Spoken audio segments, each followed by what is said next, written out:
पूरे विक्रम के समस्याओं को अगर एनालिसिस करेंगे और प्रायोरिटी के तौर पे प्रथम स्थान में देंगे तो सबसे बड़ी समस्या है यहाँ के नहरों में पानी समय पे नहीं आना। जब से नीतीश कुमार आए हैं, क्या ऐसी इस क्षेत्र के लोगों से साथ उनकी दुश्मनी है और खेती को कैसे सरकार बर्बाद करने चाहती है। धीरे धीरे धीरे धीरे धीरे पानी को कम किया गया। तो सरकार से मेरा यह प्रश्न है कि करोड़ों रुपए आप बड़ी नहर के उराही घास छांटने के नाम पे अगर पैसा खर्च करते हो तो उसके गाद हटाने के लिए एक पंचवर्षीय योजना बना के क्यों नहीं काम करते हो। मतलब आपको एकदम आपको इस क्षेत्र की कृषि को बर्बाद करना है। और अगर इस नहर के चैनल पे रहने वाले अगर अरवल वाले सोच रहे हो कि एक दिन मुझे नहीं बर्बाद होना होगा तो अरवल वाले को भी 10 साल में बर्बाद होना है। 2011 ईस्वी से भूमि सुधार के नाम पे कभी एरियल नापी करवा रहे हैं, कभी क्या करवा रहे हैं, कभी डिजिटाइजेशन कर रहे हैं, कभी सर्वे क्या, मतलब इतने तर्जमा कर रहे हैं, जान के इन चीजों को उलझा रहे हैं और किसानों को परेशान कर रहे हैं। नमस्कार, सच एक्सप्रेस देख रहे हैं। मैं हूं आपके साथ है संजीव सिंह। देखिए, चुनावी यात्रा के दौरान इस वक्त हम पहुंचे हैं विक्रम विधानसभा क्षेत्र में और देखिए हमारे साथ बात करने के लिए जनसुराज से संभावित प्रत्याशी है कुमार गुर्डी जी। बातचीत करेंगे।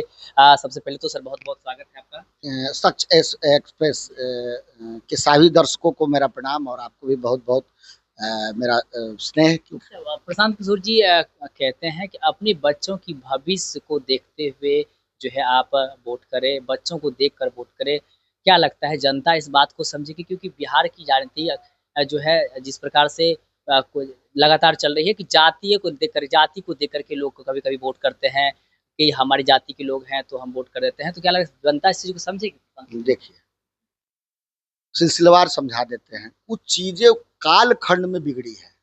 जब आजाद भारत हुआ था, अब 52 में चुनाव हुआ था, उस समय 15% लोग शिक्षित थे, 85% लोग अशिक्षित थे। मगर नेता कौन लड़ रहा था? नेता लड़ रहा था सब शिक्षित। और अभी क्या हो गया है? अभी हम 100 में 90 कहते हैं कि शिक्षित है।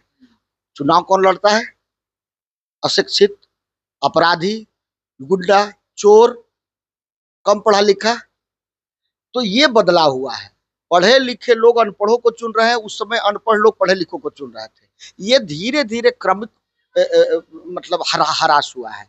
ये धीरे धीरे अच्छाई की ओर जाएगा। प्रशांत जी एक दिन में कुछ नहीं करेंगे, मगर मैं प्रशांत जी के साथ पहला दिन से था, भितिरवा से था। मुझे भी विश्वास नहीं होता था कि इस लेवल पे मैं विक्रम विधानसभा में या और अन्य जहां जहां मैं जाता हूं, इस लेवल पे पब्लिक खड़ी होगी। ये विचार में दम है, सोशल मीडिया में दम है, लोगों तक अपनी बात पहुंचाने का उन्होंने भरसक यत्न किया। एक एक दिन में 5-5 सभा करना किसी नेता के बस की बात है। और हर एक सभा में एक ही बात करना कि वोट हमें दो या मत दो, हमें नहीं चाहिए वोट, मगर वोट अच्छे लोगों को दो और अपने बेटे के लिए दो। ये दो बातें हैं ना, वो सभी को अपना दिमाग में बैठ रहा है। मगर हमको पता है कि धीरे धीरे धीरे हर एक जाति धर्म में ऐसे लोग, सच्चे लोग हैं जो इन बातों से अलग हट के प्रशांत की ओर आ रहे हैं। अब ये चुनाव बताएगा कि कितने % लोग आ पाए। मेहनत में हम लोग कोई कमी नहीं किए हैं। अब जनता पे है, जनता को मैंने हर बात बताई है। विक्रम में आप जनता के बीच जा रहे हैं, किसानों की क्या स्थिति है? धान काफ़ी ज़्यादा संख्या में यहाँ पर उपजता है विक्रम में और किसान जो है वो लगातार धान की खेती के लिए पटवन की आवश्यकता उन्हें होती है। नहर बना हुआ है, लेकिन नहर की क्या स्थिति देख रहे हैं? देखिए, अगर पूरे विक्रम के समस्याओं को अगर एनालिसिस करेंगे और प्रायोरिटी के तौर पे प्रथम स्थान में देंगे तो सबसे बड़ी समस्या है यहाँ के नहरों में पानी समय पे नहीं आना। और इसके लिए सरकार द्वारा एकदम से शून्यता और क्या बोलते हैं मतलब नेग्लेक्स दिखाना, ये विक्रम की जनता के साथ अपराध है। अभी 2 महीने पहले यहाँ पे मतलब पानी पीने के लिए बहुत से गाँव में और टोलों में भयंकर संकट उत्पन्न हुआ था। वो ईश्वर की कृपा है कि इस बार बारिश हुई है और ढंग का लोग लेयर आ गया है। लोग अपने 2 महीने 3 महीने पहले वाली दर्द को भूल गया। मगर वर्षों से यहाँ अगर पानी बारिश नहीं हो रही थी तो पर भी लेयर का अगर बहुत बढ़िया से व्यवस्था था।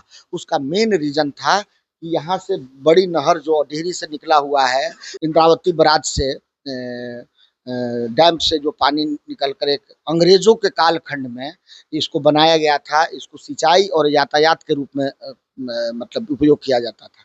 जहाज से ये पटना में मतलब अंग्रेज माल भेजते थे इन नहर के जरिए। अब सोचिए कितना चौड़ा और कितना बड़ा होगा। अब उसके वजह से यहाँ पानी के आवागमन का बहुत मतलब व्यवस्थित रहता था हर एक गर्मी में भी। उसकी वजह से यहाँ लेयर बना रहता था।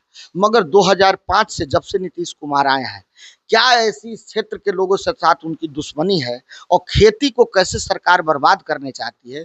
धीरे धीरे धीरे धीरे धीरे पानी को कम किया गया। 2005 तक आपका खगौल लख तक पानी जाता था। 2015 तक वहां बंद हो गया और ये नवरपुर लख तक पानी आना शुरू। 2020 तक विक्रम लख तक पानी ढंग से आता था। अब महाबलीपुर लख तक अब उधर सीमित हो गया, इधर पानी नहीं आएगा। अब इधर के पानी जब वैसी बंद हुआ तो यहाँ सूखे का संकट आना शुरू हुआ, कृषि प्रभावित हुआ, लोग कृषि छोड़ के भागने लगे। और अब तो स्थिति है कि पेयजल की संकट है। तो हमारी मांग सबसे पहले, और राजनीति में मैं इसीलिए करने आया हूँ क्योंकि मेरे बाप दादा की धरती हमको इस तरह से बर्बाद नहीं होने देंगे।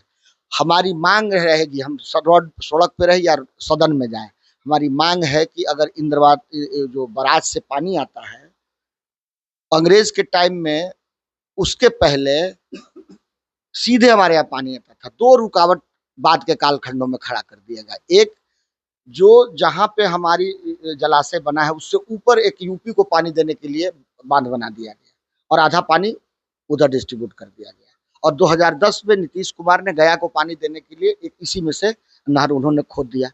अब पानी अब इसमें चाहिए दुगना और पानी हो गया, घट गया। अब सरकार कहती है कि इंद्रपुरी बराज का जो स्टोरिंग कैपेसिटी था वो अगर 100 लीटर मान लीजिए अंग्रेज के कालखंड में था तो अभी 20 लीटर बचा हुआ है। तो सरकार से मेरा यह प्रश्न है कि करोड़ों रुपए आप बड़ी नहर के उराही घास छांटने के नाम पे अगर पैसा खर्च करते हो तो उसके गाद हटाने के लिए एक पंचवर्षीय योजना बना के क्यों नहीं काम करते हो। मतलब आपको एकदम आपको इस क्षेत्र की कृषि को बर्बाद करना है। और अगर इस नहर के चैनल पे रहने वाले, अगर अरवल वाले सोच रहे हो कि एक दिन मुझे नहीं बर्बाद होना होगा, तो अरवल वाले को भी 10 साल में बर्बाद होना है। क्योंकि यही बात पहले विक्रम वाले सोचते थे जब नवरपुर वाले को पानी नहीं मिल रहा था। ठीक है ना। तो धीरे धीरे धीरे धीरे ये श्रृंखला बनेगा और सीधे इस चीज को खत्म किया जाएगा। लोग अब देख लीजिए, एक जमाने में अंग्रेजों के टाइम में इस जो मतलब नहर का जो सड़क था उस पे बाबूजी कहते थे कि उस पे बड़ा बड़ा सिक्का रखता था, उस पे ना आप कोई दूसरा गाड़ी नहीं ले आ सकते, सिर्फ साइकिल से जा सकते थे। और उसके सुरक्षा पे लोग लगे रहते थे, तब उसका रख रखाव इतना बढ़िया था। अब तो देख लीजिए कि कहीं रोड बना दे रहा है, कहीं कुछ बना दे रहा है। नहर का आप देखिएगा, जाते वक्त पटना जाएंगे ना, जो एलिवेटेड बनाया है नहर पे बना है, जहां आप देख रहे होंगे तो चढ़ते होंगे, आप ऊपर मत चढ़िएगा, नीचे उतर जाइएगा दाहिना से। और देखिए कि नहर को बांध दिया गया, मतलब पूरा पूरा जो स्लैब बना हुआ है रोड का, वो नहर वहां पे बंधी हुई है। सरकार मान ली कि अब पानी यहाँ नहीं आएगा, इसलिए वो ऐसा बनवा दिया। आप वीडियो भी जरूर लगाइएगा। सरकार वही मान लिया, खगौल लख के पहले ही मान लिया कि अब इससे ज्यादा पानी नहीं है। तो अब सोचिए सरकार क्या सोच रही है। अच्छा, राजस्व एवं भूमि सुधार विभाग की तरफ से जो महाअभियान चलाया जा रहा है जमीन सुधार के लिए, अब कहा जाता है कि जो गलतियां हुई है, एक फॉर्म दिया जा रहा है, त्रुटि जो है वो भर करके फॉर्म सबमिट कीजिए। इस अभियान को कैसे देखते हैं, क्या लग रहा है इससे सुधार देखिए, होगा? नीतीश कुमार कृषि सुधार के नाम पे लोगों को ठग रहे हैं और लोगों को बेवकूफ बना रहे हैं। अगर वो अभी क्या कर रहे हैं महाअभियान के नाम पे, सिर्फ जानते हैं, वो एक फॉर्म बांट रहे हैं। वो कह रहे हैं कि अगर आपके नाम, पता, खाता, प्लॉट, एराजी, चौहद्दी में गलती है तो आप सुधार के दीजिए। ठीक है भैया, जिस दिन आप ऑनलाइन कर रहे थे उस दिन ये काम अगर कर लेते, किसानों के बीच बैठ के कंप्यूटर लैपटॉप पे लड़कों को बैठा देते और कहते कि आप अपने देख लीजिए, आपके सामने मैं खाता चढ़ा रहा हूँ, ये है और प्लॉट ये है, तो इस काम को करने की जरूरत नहीं थी। एक एजेंसी को काम दे दिया, प्राइवेट एजेंसी को, वो अपना बैठा। पहले कर्मचारी जो 1990 के पहले वाले तो हिंदी में लिखते थे, 5 को हिंदी में ऐसे लिखा जाता है और 6 को ऐसे लिखा जाता है, 7 को ऐसे लिखा जाता है। अब उस 7 को 9 पढ़ लिया अंग्रेजी वाला। अब वो अनुकंपा वाला जो कर्मचारी आया 2000 के बाद, वो अब 7 को 9 लिखने लगा। मेरे ही पर्चे पे अब गलत चढ़ा दिया। अब वो उस पर्चे को देख के वो क्या नाम है उसका, कंप्यूटर डाटा ऑपरेटर है, वो चढ़ा दिया। सारी अशुद्धियों का भंडार सरकार ने क्रिएट किया। अब 10 साल के बाद उसको समझ में आया है, तब हमसे पर्चा मांग रहा है। ये पहले काम कर लेना था। सरकार 10 साल मेरा बर्बाद की है और आगे भी सरकार को गांव में बैठना पड़ेगा, कैंप लगाना। 18 गो पंचायत है, अगर इसके पास 18 गो राजस्व कर्मचारी है और अन्य तरह का है, एक एक महीना पूरे गांव में कैंप लगाए पूरे कर्मचारी के साथ, 18 महीना में काम तो हो जाएगा। मगर 2011 ईस्वी से भूमि सुधार के नाम पे कभी एरियल नापी करवा रहे हैं, कभी क्या करवा रहे हैं, कभी डिजिटाइजेशन कर रहे हैं, कभी सर्वे का, मतलब इतनी टिटजमा कर रहे हैं, जान के इन चीजों को उलझा रहे हैं और किसानों को परेशान कर रहे हैं। नीतीश कुमार को किसान इस बार वो सबक सिखाएगी जो उसको ब्लॉक पे और राजस्व कर्मचारी और सीओ के दफ्तर में उसके धक्के खाने पड़े हैं। अंत में विक्रम विधानसभा क्षेत्र की जनता को क्या मैसेज देना चाहेंगे? कहीं चुनाव काफी विक्रम की जनता वर्षों से ठगी जा रही है, किसी जाति के नाम पे, पार्टी के नाम पे, धर्म के नाम पे।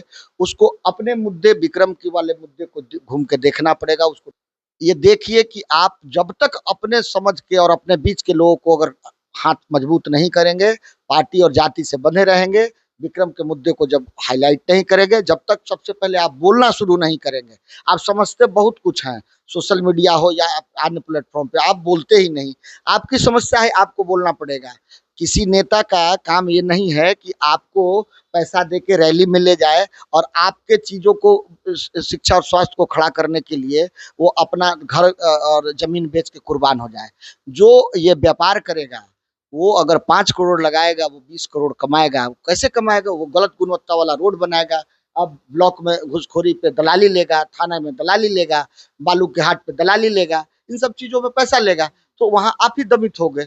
इसलिए जागो, नागरिक विक्रम के जागो और विक्रम के बेहतरी भविष्य के लिए अच्छे लोगों को आगे लाइए। बहुत-बहुत धन्यवाद। तो देखिए, हमारे साथ बातचीत करते जन सुराज से संभावित प्रत्याशी हैं विक्रम से कुमार गुड्डू जी। लगातार क्षेत्र में भ्रमण कर रहे हैं, जनता के बीच जा रहे हैं और हमने खास बातचीत की विक्रम की समस्याओं को लेकर के, नहर की समस्याओं को लेकर के, साथ ही साथ बिहार में प्रशांत किशोर जी जिस वजह को लेकर के लगातार आगे बढ़ रहे हैं, लगातार पदयात्रा कर रहे हैं, उसको लेकर के तमाम बिंदुओं पर जवाब देते हुए क्या कुछ कह रहे थे, आपने खुद सुना है। आप भी अपना प्रतिक्रिया हमें कमेंट्स के माध्यम दे सकते हैं। आप देते सच एक्सप्रेस। आप सभी का बहुत-बहुत धन्यवाद।